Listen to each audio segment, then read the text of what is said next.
The smell of roasted chicken and garlic butter filled the air as I carried the last tray from the kitchen to the dining table. My sister, Emma, was already seated, scrolling on her phone, her perfectly manicured nails tapping rhythmically against the screen. Mom and Dad sat across from her, laughing about something only they seemed to find funny. I placed the tray down gently, wiped my hands on a towel, and forced a smile. It was Sunday, family dinner night, the night I both loved and dreaded. Finally, Emma muttered, rolling her eyes. I thought we'd never eat. I sat down quietly, trying not to let it get to me. I'd worked a full shift at the bookstore, then came home to cook dinner because Mom said she was tired and Dad had a headache. It wasn't unusual. I'd been doing this for months. Smells good, honey, Dad said between bites. You always do such a great job. That compliment might have warmed my heart once, but now it felt empty. Because I knew, once Emma started talking, everything would change. It always did. We were halfway through dinner when Emma put her fork down with a sharp clink. You know, she said, her voice dripping with that fake innocence she used whenever she wanted attention, it's funny how some people just show up to dinner and act like they contribute. I froze. The room seemed to shrink. My fork stopped mid-air. Mom glanced at her. What are you talking about, dear? Emma smirked, her lips curling like she'd been waiting for this moment. I mean, you and Dad said it yourselves. She never really contributes much around here. She doesn't pay bills, she doesn't really help with anything important. She just cooks and cleans. That's not contribution, right? The words sliced through me like glass. Mom's eyes widened for a second. Guilt flashed there, but then she looked down at her plate, pretending to cut her chicken. Dad coughed awkwardly, and then, like a cruel wave, laughter spread around the table. It started with Emma, her fake laugh echoing through the room, then Dad chuckled, shaking his head, and even Mom smiled faintly. I just sat there, my heart thudding painfully against my ribs. That's not what we said, Dad mumbled, still chuckling. Emma, don't twist our words. But she already had. The damage was done. Come on, Dad, Emma teased. I'm just saying what everyone's thinking. She's almost 30 and still living here. She doesn't have a real job. You guys practically take care of her. I mean, enough, I snapped, my voice louder than I'd expected. The entire table went silent. Even the ticking clock on the wall seemed to pause. For a moment, no one spoke. My hands were trembling, and my throat felt tight, but something inside me, something I'd kept buried for too long, finally broke free. You think I don't contribute? I said, my voice shaking. You think I just live here for fun? You think cooking, cleaning, paying for groceries, staying up with Mom when she's sick, none of that counts? Mom opened her mouth, but I didn't let her speak. Do you even remember who paid for the electricity bill last month when you forgot, Dad? Who covered Emma's credit card payment because she overspent again? Who bought the medicine when Mom's prescription ran out early? I took a deep breath, blinking back the tears burning in my eyes. That's right, I whispered. Me, Emma scoffed. Oh please, what? With your little bookstore paycheck? My lips pressed together. I wanted to scream, but I didn't. I just nodded slowly. Yes, with my little paycheck. Because unlike you, I don't ask Mom and Dad for money every time I want something.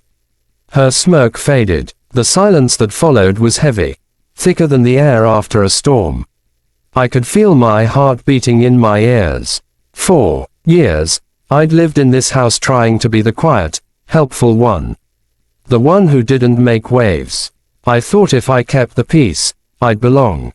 But now, I realized I'd only been invisible, a background character in my own home. I stood up, pushing my chair back slowly. Where are you going? Mom asked softly. To breathe, I said. Before I say something I can't take back. I walked out onto the porch, the cool night air hitting my face. The sound of laughter, faint, awkward, fading, followed me out. My hands shook as I gripped the railing. For years, I'd swallowed my hurt, my exhaustion, my worth. But tonight something in me changed. Behind me, I heard the door creak open. It was Dad. He hesitated, then stepped outside. "You know she didn't mean it," he said quietly. I laughed, not out of humor, but disbelief. "Of course she did. She's been waiting to say it for years." He looked down at his shoes. "We didn't mean for it to come out like that either." I turned to him, tears finally breaking free. "Then why did you laugh?" He didn't have an answer. And that silence, that empty silence, told me everything. For the first time in a long time, I felt something other than sadness. I felt determination. "Don't worry," I said finally, wiping my tears. "You won't have to worry about me not contributing anymore." He frowned. "What does that mean?" I took a deep breath. "It means I'm done trying to prove my worth to people who never saw it in the first place." And before he could say another word, I walked inside, straight to my room, and shut the door behind me. That night, I packed a single suitcase. Just enough clothes to last a few weeks, my laptop, and a small notebook, the one I used to write my dreams in when I still believed in myself. I didn't sleep much. I sat by the window, watching the stars fade into the pale blue of morning, and made a promise, not to them, but to myself. I was going to start over. I was going to build a life where I didn't have to beg to be valued. And one day, they'd realize what they lost when they laughed at me that night. Because sometimes, the best revenge isn't proving 'em wrong. It's becoming everything they said you couldn't be. 2 years. That's how long it had been since I walked out that night, with a suitcase, a notebook, and a heart full of shattered pieces I didn't know how to glue back together. I still remember the silence when the door closed behind me, the way my father didn't call out, the way my mother didn't follow. I told myself I wouldn't cry, but I did, halfway down the street, under the same stars that had watched over me my whole life. The first few months were brutal. I worked 2 jobs, mornings at a cafe, nights at the bookstore. I rented a single room with peeling paint and a broken heater, ate instant noodles, and wrote my goals on the cracked wall beside my bed.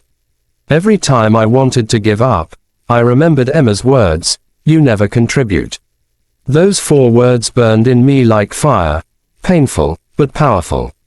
Slowly, things began to change. I started selling handmade journals online, the same kind I'd once used to write my dreams in. Then one day, a customer messaged me, a small publishing company looking for a designer to create personalized notebooks for their authors. I took the job, terrified but determined. One design led to another, and soon I was working full-time, creating covers and stories that made people feel seen. I built a brand, Quiet Ink, from nothing but late nights and stubborn hope. By the time 2 years passed, I had an online store, a small studio, and 3 employees who called me boss. But success, I learned, doesn't erase old pain. It just changes how you carry it. Last month, I got a message from Mom. Just 3 words. "Please come home." For days, I ignored it. But the ache of unfinished goodbyes never truly fades. So today, I stood again on the porch of that same house, suitcase in hand, but this time, it wasn't packed with clothes. It was filled with gifts, journals, and something I hadn't felt here in years, peace. The door opened. Mom gasped, covering her mouth. Her hair had more silver now, her eyes softer. "You came," she whispered. I smiled. I did. She pulled me into a hug before I could resist. "I'm so sorry," she cried. "We were wrong. About everything." Dad appeared next, slower, quieter. "We saw your interview," he said, pride trembling in his voice. "Quiet Ink is yours." "Yes," I said simply. He nodded, tears glistening. "You proved us all wrong." Before I could answer, a familiar voice came from behind him. "Well, look who's successful now." Emma stood there, arms folded, still beautiful, still sharp, but there was something different in her eyes. Guilt, maybe, or shame. Hey, Emma, I said. She swallowed hard. I shouldn't have said those things that night. I smiled faintly. You were honest. Cruel, but honest. It helped me. She looked down. I didn't mean to drive you away. Yes, you did, I said gently. But that's okay. I needed to go. For a moment, silence filled the room. Not cold, not hostile, just real.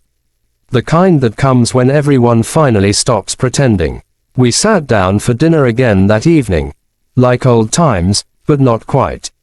The table felt smaller, the laughter softer, and for once, the silence didn't hurt. Halfway through, Dad raised his glass. To our daughter, he said, who showed us that contribution isn't about money or status, it's about heart. I smiled, but I didn't need the toast. I already knew my worth. Later, as I packed to leave again, Mom asked, will you come back more often? I will, I said. But not to prove anything. Just to visit. When I stepped outside, Emma followed. She handed me a small box. Inside was a silver bracelet, engraved with 4 words, you always did contribute. For the first time, tears fell freely, not from pain, but from forgiveness. That night, driving away from the old house, I looked at my reflection in the rearview mirror. I wasn't the same woman who'd left 2 years ago. I was stronger, freer, and finally, at peace.